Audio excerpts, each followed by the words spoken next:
Salut les disciples de la boxe, c'est Jean-Charles. Comme vous le savez sûrement, ce week-end, on va avoir le combat entre Devin Haney qui défendra son titre WBC contre Ryan Garcia. À cette occasion, je vais vous faire une petite vidéo où je décrypte la boxe de Devin Haney. Je décrypte quelques petites séquences que j'ai trouvées intéressantes. Avant de me lancer, hier, j'ai sorti une vidéo particulière, voilà, où je vous parle d'un projet qui est tombé à l'eau. Et vos retours ont été absolument exceptionnels. J'ai pas pu répondre forcément à tout le monde, mais vous avez vu, j'ai liké tous vos commentaires pour vous montrer que je les ai lus. Depuis hier, je lis absolument tous vos retours. Et j'ai pas les mots pour vous dire à quel point c'était important de pouvoir m'exprimer et de vous lire en ce moment. On va se reconcentrer, enfin, je vais me reconcentrer sur le sujet du jour. Donc, normalement, je prends un combat, d'accord? Je regarde un combat complet et je récupère des séquences qui m'intéressent. Cette fois-ci, j'ai fait un système un tout petit peu différent.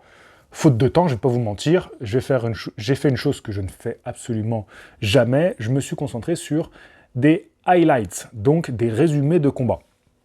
Je vous mets les liens dans la description de cette vidéo. Vous avez le résumé de la revanche contre Kambosos.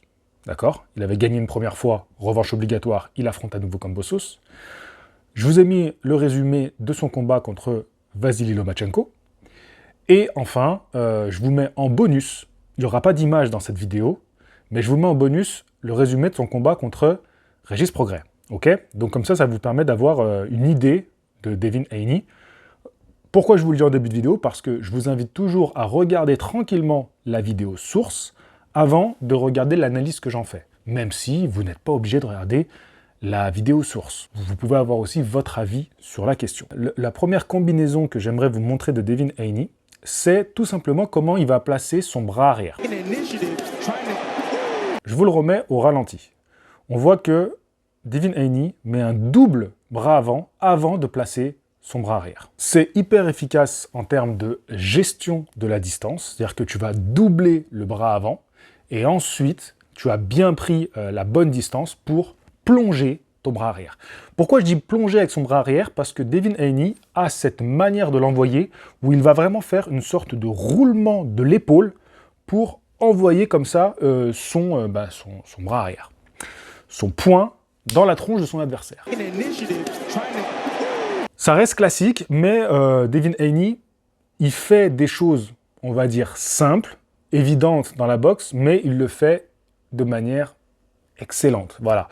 Très clairement, aujourd'hui, si tu veux étudier la boxe comme elle doit se faire, voilà, de manière un petit peu scolaire, Devin Haney fait partie des combattants dont je t'invite à regarder des combats. Que ce soit les déplacements, que ce soit la gestion de la distance, que ce soit la technique, Devin Haney, tu auras tout ce qu'il te faut. Autre manière d'envoyer son bras arrière pour Devin Haney. Alors là, on est dans quelque chose le bras avant, il est beaucoup plus discret. Dans la séquence d'avant, on avait vraiment un doublé du bras avant d'envoyer le bras. Là, c'est limite juste, il pose le bras avant pour déclencher avec le bras arrière. Regardez bien au ralenti. Donc il est à bonne distance, toujours. Il attend que son adversaire avance. Quand il avance, il envoie de manière automatique le bras avant. Et tout de suite, le bras arrière part. Et après, il s'en va. Si on regarde attentivement, le bras avant, il est même pas donné jusqu'au bout. En fait, il atteint à peine son adversaire. C'est juste histoire de se dire, ok, il est là, tu vois, et boum, j'envoie le bras arrière. Tu vois, c'était l'intention, elle était de donner ce bras arrière. Le jab n'en est même pas vraiment, en fait. C'est juste, ok, en fait, quand il avance, c'est presque un automatisme. Boum, boum. Et ce qu'il voulait faire, c'était envoyer ce bras arrière. Et derrière, il évite le coup, vous avez vu, il évite la contre-attaque, et il sort. Non, je vous ai dit vraiment, Haney, c'est scolaire, c'est très simple, très efficace. Sur cette séquence-là, vous voyez que Haney peut l'envoyer aussi en première intention. On le revoit au ralenti, il attend qu'il avance, boum, il enclenche, et il sort. Je vous remets une autre petite séquence où il le fait. Elles sont différentes, hein, les deux manières de donner. Je vous remonte la première au ralenti. Là, c'est vraiment un bras arrière donné avec l'intention de faire mal. Tu vois, c'est-à-dire que tu es sur tes appuis. On voit même la rotation avec la hanche, la jambe. il envoie le poids du corps, il donne le coup et il sort. Et sur la deuxième, il est en mouvement, il est en déplacement, et son bras arrière est donné presque comme un jab. Il est en train de se déplacer, paf, il touche et il sort. Il n'y a pas le même impact dans les deux coups. Ça reste un bras arrière donné en première intention. Je finis avec tout simplement un 1-2. Sur cette séquence, vous voyez un 1-2 qui ressemble à n'importe quel 1-2. Alors quand on dit 1-2, c'est bras avant, bras arrière en ligne. Sauf que je l'ai sélectionné pour vous le montrer parce que pour moi, il est donné en 2 temps. Au lieu d'avoir un 1-2 qui est dans le même mouvement, ce que tu vas répéter 1000 fois avant de l'envoyer en combat, cette fois-ci, vous allez voir qu'il est donné en 2 temps. Toujours la gestion de la distance du côté de Devin Haney. Il envoie le bras avant. Et ensuite, vous voyez, il envoie le bras avant à distance. Il a un mouvement où il avance le buste. C'est pas directement automatique derrière que le coup part. Il a un mouvement, il avance le buste et il réduit la distance pour envoyer ce bras arrière. Donc, il y a un temps d'arrêt entre l'exécution des 2 coups. Le jab, il avance et boum, il envoie le coup. Et derrière, il finit même avec un crochet du gauche. Je le revois juste vite fait pour voir si j'ai un petit truc à dire de plus. Le bras avant, très loin, qui touche pas beaucoup, mais qui touche.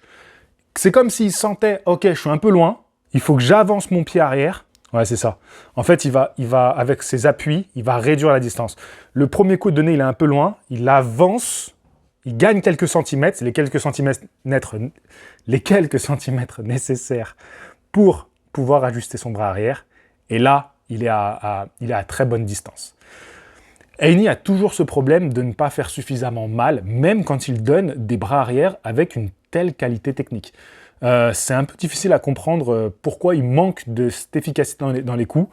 Il y a des boxeurs comme ça, tu vois des Bivol, des Haney, c'est des mecs qui n'ont pas le factor punch. Ça ne veut pas dire qu'ils ne peuvent pas arrêter des mecs en les boxant, hein, bien évidemment, mais il manque cruellement de cette puissance de frappe qui est presque innée chez d'autres combattants, comme par exemple Ryan Garcia. Je vais passer au combat de Lomachenko, donc je prends aussi un combat qu'il a perdu. Je déconne, il n'a pas perdu ce combat-là, mais ça fait un grand débat. Et vous savez ce que je me suis dit quand j'ai regardé le highlight? Je me suis dit, quand tu vois seulement le highlight, bah tu te dis, mais il a perdu ce combat. Parce que le highlight, il est clairement à la faveur de Lomachenko. Et comme je pense qu'il y a beaucoup de monde qui ne regarde pas le combat, mais qui regarde seulement les highlights, et j'en arrive à me demander si, quand je vois des commentaires de gens qui me donnent leur avis sur un combat, bah, je me demande si, dans ces personnes, je ne devrais pas prendre en considération qu'il y a sûrement beaucoup de monde qui me donne son avis alors qu'il n'a pas vu le combat en complet. Bref, c'était juste une réflexion que je me faisais comme ça. Même si c'est un combat très serré pour le coup. Et ça, c'est une évidence. Alors, j'ai sélectionné des séquences où on le voit faire un travail au corps que j'ai trouvé vraiment excellent lors de son affrontement contre Lomachenko. Donc on va se concentrer là-dessus. Sur cette première situation, donc encore une fois, c'est un adversaire qui avance, donc Haney, il l'attend. De toute façon, Haney, c'est sa boxe. Hein. Il se met à distance, il te fait déclencher, et il travaille quand tu déclenches, quand tu avances, sur ce que tu proposes. En fait, il travaille sur ce que tu proposes. Et clairement, c'est ce qui se passe là. Et quand Loma avance, il va envoyer un coup au corps en première intention. Il y a un petit bras avant, mais qui n'est pas vraiment donné. Tu sens que vraiment l'intention, c'est « Ok, en fait, je travaille avec mon bras avant pour un petit peu le déranger. Il avance, boum, j'envoie une sorte d'uppercut au corps, quoi. Et derrière, il sort. Vous avez vu aussi le travail du bras avant? Le bras avant qui est toujours là. Boum, boum, j'envoie le coup. Je remets tout de suite mon bras avant et je repars. Et c'était bien parce que, enfin, c'était bien fait parce qu'il reculait, il se retrouvait dos aux cordes. Il fallait sortir. Surtout que Lomachenko attend qu'il se retrouve dos aux cordes pour attaquer. Lui contre-attaque et s'en va. C'est un très bon moyen de sortir des cordes. Cette fois-ci, c'est l'inverse. On a une attaque au corps, mais cette fois, il avance sur Lomachenko. Donc il commence, il est à distance, il va avancer son pied d'appui, le mettre à l'extérieur, parce que Lomachenko, c'est un gaucher, donc ils ont des gardes qui s'annulent. Donc il va sortir son pied d'appui, envoyer le bras avant, il a cassé la distance. D'ailleurs, Lomachenko, vu son talent technique à Lomachenko, le bras avant, il l'a anticipé, il l'a esquivé. Sauf que la finalité de l'attaque de Haney, c'était de placer son bras arrière au corps. Et c'est ce qu'il va faire.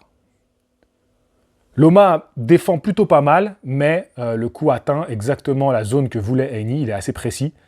Et ensuite, voilà, il va ressortir. Donc je vous ai montré deux situations. Une fois où il est en train de reculer et il attaque au corps. Et l'autre fois, c'est lui qui avance son adversaire pour attaquer au corps. Donc là, je vous montre juste un petit travail de combinaison. Là, c'est un travail de combinaison corps-face qui est vraiment bien. Regardez, donc tu as Loma qui avance sur lui. Il va avoir une réaction défensive dans un premier temps. Il va se baisser, attaquer en bas, limite sur la ceinture. Ensuite, il remonte à un coup à la face, même s'il est un petit peu donné derrière la tête. Et enfin, donc là, ils sont au corps à corps, il recule. En fait, comme Lomachenko est sur lui, il a envoyé son coup. Il recule, et comme Loma est en train de tomber, pendant qu'il est en train de tomber, il envoie l'uppercut. Et suite à ça, il sort. C'est un peu brouillon, mais quand même, c'est bien fait. C'est un peu brouillon parce que ses coups ne sont pas suffisamment précis et n'ont pas suffisamment d'impact, mais la combinaison, elle est quand même dans l'ensemble assez bien réussie. Pour être honnête avec vous, elle reste brouillonne, c'est pas... bon, il a fait mieux, mais c'était pour vous montrer voilà, ce genre de combinaison aussi. Donc, en bas, tu remontes, tu recules, parce que l'autre il tombe sur toi, donc en fait il t'empêche de travailler, donc tu recules, tu fais péter l'uppercut, et tu t'en vas encore, et là tu sors. Haney, il fait toujours ça, hein. Il sort. Il reste jamais à l'affrontement très longtemps. Il reste jamais à la bagarre très longtemps. Haney, c'est l'opposé du Mexican style. C'est voilà, c'est vraiment la boxe à l'américaine, très inspirée de Floyd Mayweather. Donc tu touches, tu sors, tu touches, tu sors, tu fais déclencher, tu jabs énormément. Voilà, c'est ça sa boxe. Haney, c'est ça sa boxe. Donc ça va être intéressant parce que Ryan Garcia, lui, c'est un tout autre profil de boxeur, c'est un tout autre style, c'est une toute autre manière de boxer. Donc on va voir un petit peu qui prend l'avantage, même si clairement, c'est assez évident que ça serait Haney. Hein, vraiment, ça serait quand même très très surprenant que Ryan Garcia le batte. Et bon, on verra. Ça serait fou, mais on sait jamais. Mais bon, voilà, c'était juste pour vous montrer un petit peu ça. Je trouve quand même que Haney, il a encore gagné en maturité lors de son combat contre Régis Prograis. Il est jeune, il a seulement 25 ans aujourd'hui, donc il va encore progresser dans les années à venir, j'en suis persuadé. Je pense qu'il est encore loin de son prime, et il a encore des petits réglages à faire, mais en termes de boxe, c'est l'un des meilleurs aujourd'hui. Même si, vous le savez très bien, c'est pas un boxeur que j'apprécie du tout. Je dois reconnaître que actuellement, on ne fait pas bien mieux. Il n'y a pas grand monde qui fait mieux que lui. Voilà. Sur ce, encore une fois, un grand merci pour tous les retours sous la vidéo d'hier. C'est maintenant que j'ai besoin de votre soutien. Si vous le pouvez, n'hésitez pas. Il y a le lien en description de cette vidéo. J'ai grandement besoin de vous. Sinon, voilà, vous avez plein de moyens de me soutenir. C'est tout simplement en likant, en commentant les vidéos. C'est déjà un très très bon moyen de me soutenir. Et puis je vous dis à la prochaine, je vous dis à demain. On sera en live avec toute l'équipe pour discuter de Haney versus Garcia. Et puis on se retrouvera ce week-end pour débriefer le combat. Je pense que même la pesée, il y aura des choses à se dire. Sur ce, je vous dis à la prochaine. Fighting! Ciao!